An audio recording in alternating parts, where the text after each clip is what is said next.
গেল জুলাই থেকে শুরু হওয়া রাজনৈতিক অস্থিরতায় বড় ধরনের ক্ষতির মুখে বন্দরনগরী চট্টগ্রামের ব্যবসায়ীরা।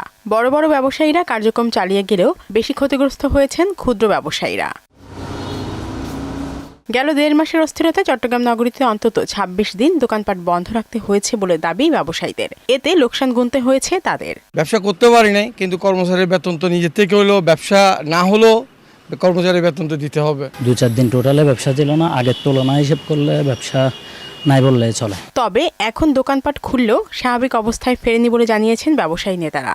বাংলাদেশের যে অবস্থা, যে দোকানদার, একটা দোকানের ভাড়া মনে করেন, কথার কথা আমি এক্সাম্পল স্বরূপ বলি, ২০,০০০ টাকা, ইলেকট্রিক, সিটির বিল, স্টাফ খরচ, আদার্স অন্যান্য সব কিছু মিলে ওই দোকানের পারপাসে খরচ মিনিমাম 80 to 1 লাখ টাকা। এই খরচগুলা কীভাবে দোকানদাররা মেনটেন করে?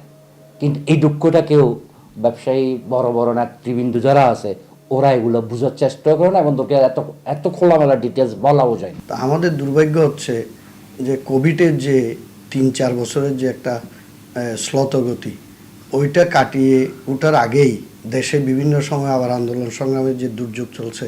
সুদবিহীন ব্যাংকিংয়ে আত্মশুদ্ধির পথ এনআরবিসি ব্যাংকের ইসলামিক ব্যাংকিং আল আমিন।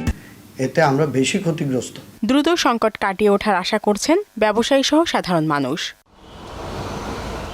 শারমিন স্বর্ণা, মোহনা সংবাদ।